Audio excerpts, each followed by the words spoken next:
เดินหาของกิน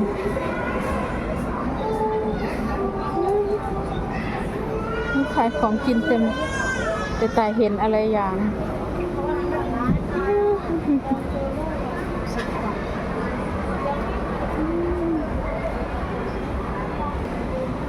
ทอดแล้วแต่ตาเห็นอันนี้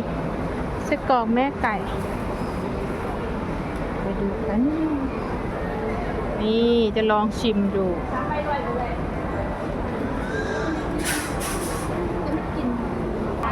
ขายยังไงคะนะ